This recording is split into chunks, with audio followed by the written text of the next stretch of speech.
Selamat datang kembali di Metahati Channel. Dalam video kali ini, akan membahas tentang fenomena jasad bercahaya, di mana jasad pada orang-orang yang tersucikan jiwanya, yang telah meninggal, maka jasad tersebut akan menjadi sebuah cahaya seperti pelangi, atau disebut the rainbow body. Merupakan sebuah fenomena aneh di dunia ini, yang terjadi pada beberapa manusia yang telah tercerahkan jiwanya dari belenggu hasrat nafsu dalam dirinya, ketika jasad mereka bertransformasi menjadi cahaya. Bukan hanya bertransformasi ke dalam bentuk cahaya saja, tapi dalam jasad tersebut juga akan memunculkan sebuah relik batu kristal atau benda yang mirip mutiara pada jasadnya, dan hal ini dapat dibuktikan, biasanya sering ditemukan pada jasad-jasad orang suci setelah dikremasi. Pada abu hasil kremasi tersebut, akan didapatkan relik berbentuk biji kristal atau mutiara. Dan kristal atau mutiara itulah dalam agama Buddha dinamakan Saririka Dhatu. Istilah Saririka berasal dari bahasa Sanskerta yang berarti tubuh. Relik, lebih sering diartikan menjadi sisa jasmani dari seseorang yang telah mencapai tingkatan tertinggi, dalam melaksanakan sebuah ajaran rohani atau spiritual kesadaran jiwa. Pada zaman dahulu, khususnya para penganut Buddha, banyak ditemukan seperti relik para arahat, yang parinibbana, relik para bhikkhu yang telah meninggal dunia, bahkan ditemukan juga relik dari orang biasa, yang mana setelah mereka meninggal dunia dan dikremasi, ditemukan 2 atau 3 butir relik yang berwarna-warni. Hal munculnya relik pada tubuh orang-orang yang sudah meninggal, dikarenakan mereka ini merupakan orang yang tekun melaksanakan dan mempraktekkan ajaran Sang Buddha dalam kehidupannya sehari-hari, terutama dengan melatih meditasi atau audensi spiritual. Dengan tekun melaksanakan meditasi atau audensi, maka energi pikiran murni serta energi kosmik semesta yang dipancarkan, akan diserap oleh bagian-bagian tubuh, hingga akhirnya beberapa bagian tubuh berubah bentuk, dan mengkristal sehingga menjadi relik. Selanjutnya, fenomena di mana tubuh seseorang yang tercerahkan jiwanya, dan menduduki tingkatan tertinggi dalam spiritual, ketika meninggal, jasadnya akan berubah bentuk menjadi cahaya seperti pelangi. Karena membuat banyak orang penasaran, para peneliti tengah mencari pembuktian akan fenomena tersebut. The Institute of Noetic Science, merupakan salah satu pihak yang ikut terlibat untuk mencari tahu lebih dalam tentang hal tersebut. Mereka telah mendokumentasikan lebih dari 50 kasus manusia yang mengalami transformasi cahaya, atau tubuh bercahaya pelangi. Ada kaitan erat, bahwa pemurnian yang dalam pada tubuh manusia merupakan salah satu cara untuk menjelaskan fenomena tubuh bercahaya atau the rainbow body. Fenomena tubuh bercahaya itu, sempat memicu rasa penasaran besar dari seorang imam Katolik, Francis Tiso. Ia sempat melakukan dokumentasi dan mendalami tentang kasus Henpo Acho, seorang biksu geluk paham, Tibet, yang meninggal pada tahun 1998. Uniknya, jasad biksu itu mengalami transformasi, di mana tubuhnya menjadi sangat ringan dan bercahaya. Menurut kesaksian Pastor Francis Tiso, yang melihat sendiri fenomena menakjubkan tersebut, mengatakan bahwa ia menyaksikan pelangi yang muncul beberapa hari sebelum kematian biksu tersebut, pada September 1998. Setelah biksu itu meninggal, sang pastor melihat banyaknya pelangi muncul sesudahnya. Tiso melihat ada transformasi aneh pada tubuh biksu Henpo Acho, ketika mengembuskan napas terakhirnya. Kulitnya menjadi putih mengkilap dan penampilannya mulai berubah. Kemudian, jasad biksu tersebut terbungkus jubah kuning yang kerap dipakai oleh para biksu Gelugpa Tibet. Seiring dengan berlalunya waktu, tubuh biksu itu semakin kecil dan menyusut. Dan setelah 7 hari berlalu, tidak ada mayat yang tersisa, tulis Pastor Tiso. Kejadian tersebut direkam dengan baik oleh pers lokal. Tulku Pemaritsal, seorang biksu Nepal juga menceritakan, baru-baru ini, pada tanggal 29 Agustus 1998, di Dom Hamngat di Azirong di Tibet, Henpo Acho, berusia 80 tahun, mengalami pembubaran fisik. Suatu hari di siang hari, terbaring di tempat tidur, tanpa menderita penyakit sebelumnya. Sementara dalam posisi seperti singa yang sedang tidur dan membaca mantra, hatinya yang bercahaya sempurna melampaui akal pikiran. Saat tubuhnya diliputi cahaya, keriput di kulitnya menghilang, dia tampak seperti anak berusia 8 tahun dengan kulit yang indah. Setelah seminggu berlalu, ketika orang-orang berdatangan setelah mengetahui kematiannya, mereka melakukan puja kematiannya secara diam-diam, dan pada saat itu, pelangi muncul di dalam dan di luar. Dan aroma yang menyenangkan menyelimuti tempat itu. Tubuhnya berangsur-angsur berkurang ukurannya, dan pada akhirnya, dia lenyap mencapai kebudaan, bahkan kuku dan rambutnya pun tidak ada yang tertinggal. Kejadian itu seperti burung yang terbang, dan orang dekatnya tidak tahu kemana perginya. Kisah berikutnya. Buddhist Master Haji Dzogchen Henpo Choga Rinpoche, menulis tentang kepergian gurunya yang berubah dalam bentuk tubuh cahaya, Dzogchen Lama Karma Rinpoche. meninggal dunia pada tanggal 11 November 2013. Kemarin aku menerima kabar luar biasa dari teman-teman Dharmaku di daerah Dzogchen yang suci di Tibet, bahwa tubuh suci guruku, Lama Karma, telah secara jelas dan dramatis menyusut ukurannya. Tubuh Lama Karma yang tingginya sekitar 175 cm, tapi 2 minggu setelah dia meninggal dunia, tubuhnya yang duduk, kini menyusut sekitar 20 cm. Semua bagian tubuhnya, termasuk kerangkanya, menyusut hampir 80%. Jika tubuhnya terus menyusut dan benar-benar lenyap, maka keajaiban ini akan dikategorikan sebagai tubuh cahaya, atau tubuh tanpa atom. Kisah berikutnya. Pada tahun 1952, Zhang Guohua, mantan komandan komando tentara PRPK Tiongkok, pernah menyaksikan dengan mata kepalanya sendiri, akan sosok biksu yang bertransformasi menjadi cahaya pelangi. Waktu itu, Zhang Guohua tiba di sebuah biara.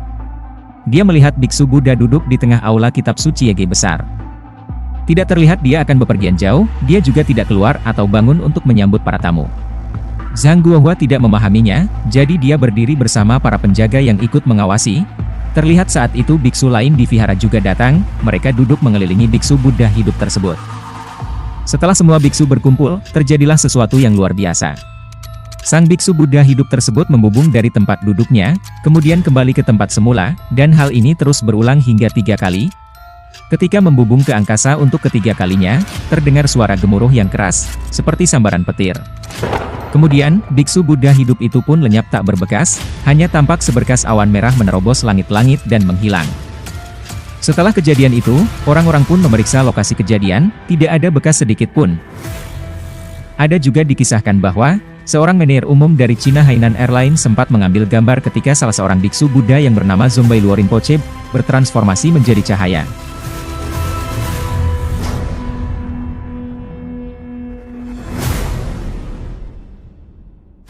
Selain tubuh bercahaya pelangi atau menghilangnya jasad, serta adanya relik mutiara dalam jasad pasca kremasi. Ada pula sebuah fenomena, di mana segarnya jasad seorang bikhu, yang telah mengalami tingkatan spiritual yang tinggi. Dalam keyakinan perihal awetnya jasad secara alamiah ini, telah digambarkan oleh umat Buddha Tibet sebagai keadaan, yang dinamakan, meditatif tukdam yang langka. Tukdam adalah fenomena Buddhis, di mana kesadaran yang terrealisasi tetap berada di dalam tubuh, meskipun fisiknya telah mengalami kematian, setelah mengalami berbagai fase meditasi, atau audiensi tertentu secara spiritual. Meskipun mereka dinyatakan mati secara klinis, tubuh mereka tidak menunjukkan tanda-tanda pembusukan, tidak berbau, dan tetap segar tanpa diawetkan. Menurut literatur Buddhis Tibet, ada pancaran tertentu di wajah mereka, dan kehangatan di tubuh mereka seperti yang dilakukan orang normal. Fenomena hal tersebut, telah membuat, para ilmuwan kognitif dan kontemplatif penasaran. Lalu diadakanlah sebuah penelitian oleh beberapa orang ilmuwan, Davidson, profesor psikologi, dan 2 orang psikiatri, William James dan Vilas. Dalam beberapa kasus mengenai fenomena tukdam tersebut, dan dari hasil penelitian, banyak dibuktikan dengan beberapa orang yang telah meninggal dunia, tetapi masih awet, dan organ dalamnya masih segar seperti dalam keadaan hidup. Serta masih adanya gelombang otak yang masih aktif. Beberapa orang yang meninggal dalam keadaan tukdam, yaitu Geshe Jampa Gyatso, adalah seorang sarjana Buddhisme Tibet. Ia telah memasuki keadaan meditasi spiritual, usai dinyatakan meninggal secara klinis pada 14 Juli 2020.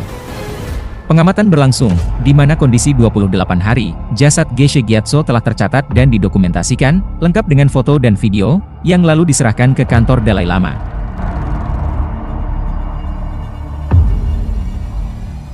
Selanjutnya, Chokpa Tenzin, yang berusia 90 tahun, meninggal di rumahnya di Bengaluru pada bulan September.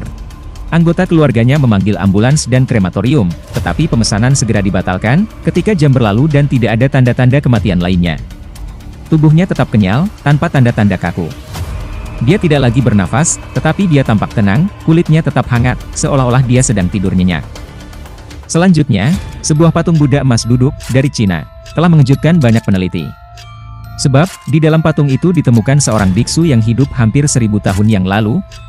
Rahasia tersembunyi dalam patung bercat emas itu ditemukan, ketika memindahkan patung itu, mereka menemukan unsur jasad manusia dari dalam tubuh patung tersebut. Para peneliti kemudian melakukan CT scan, memindai dan mengambil sampel jaringannya, saat melakukan CT scan lanjutan di Meander Medical Center di Amersfoort, Belanda. Kemudian, para peneliti menemukan potongan-potongan kecil kertas berisi teks Cina. Teks yang ditemukan, menunjukkan bahwa orang yang berada di dalam patung emas tersebut pernah menjadi biksu berstatus tinggi, dan diperkirakan pernah menjadi biksu Buddha yang dihormati, karena sebagai sosok yang banyak memberikan pencerahan. Melihat fenomena tersebut, banyak sekali yang mengalami sebuah transformasi anasir dalam berbagai agama. Terlebih, dalam dunia metafisis Islam, yakni kehidupan para kaum sufi. Bagi orang awam, yang tidak mengerti dan mampu memahami, maka hal transformasi tersebut merupakan hal yang ganjil dan fenomena aneh. Apalagi, bagi para saintis modern, pasti gak nyambung. Tapi, bagi orang-orang yang telah diberi pengertian tentang hal itu, bukan hal yang asing lagi, bahkan merupakan hal yang wajar dan biasa saja, yang mana hal itu bagian dari proses kauniyah sesuai sunatullah. Akan tetapi, jika orang mampu memahami dan menggali dengan sepenuh hati, maka akan juga mengetahuinya seizin Allah. Maka, hal tersebut bisa diurai secara saintik fisika kuantum. Dan hal-hal semacam itu, juga banyak dibahas dalam berbagai kitab-kitab sufi, secara tersirat. Salah satunya yakni, dalam kitab karya Al-Ghazali, yang berjudul, Kimia Al-Sa'adah, atau Kimia Kebahagiaan. Di mana, dalam kitab tersebut, menurut kami, bahwa maksud dari Al-Ghazali menerangkan bahwa penggapaian, nur ala nur, cahaya di atas cahaya, hanya bisa dicapai dengan cara mentransformasikan diri manusia, sehingga apa yang ada dalam diri manusia itu dapat mereaksi sebuah proses kimia ruhani, bagaikan mengubah logam biasa menjadi emas. Jika ruhani manusia dilatih secara terus-menerus dengan memperbanyak mujahadah, riyadoh serta muhasabah, maka, semua unsur anasir yang ada dalam tubuh manusia, akan bereaksi mengikuti gelombang hati dan pikiran manusia itu sendiri, karena, manusia merupakan prototipe alam semesta. Apa yang ada dalam diri manusia, pada hakikatnya adalah pola yang sama dari pola alam raya ini. Maka, dari beberapa faktor yang menjadikan fenomena pada para biksu tersebut, yaitu adanya sebuah proses kimiawi ruhani. Melalui tempaan zuhud, ia sucikan dirinya dari nafsu jasmani dan mencapai tingkatan tertinggi, tidak menjadi budak nafsu, dan meraih sifat-sifat malakut. Ia temukan surganya dalam perenungan tentang keindahan abadi, dan tak lagi mempedulikan kenikmatan badani, meski jasadnya rapuh dan membumi, ruhnya akan mulia dan bersifat ilahi. Itulah sebabnya, manusia sebagai ciptaan Tuhan yang paling sempurna. Tuhan telah menciptakan manusia, dan melengkapinya dengan hati, jiwa dan rasional, yang berlimpah. Dengan pengetahuan dan kebijaksanaan. Maka, tugas manusialah untuk mendayagunakannya, demi pencapaian kesucian batin yang didambakan setiap manusia suci. Dalam mencapai al-insan kamil, yang akan menjadi sebuah cahaya, cahaya wusul ilallah, yang dalam bahasa Jawa atau kepercayaan lain, yakni moksha.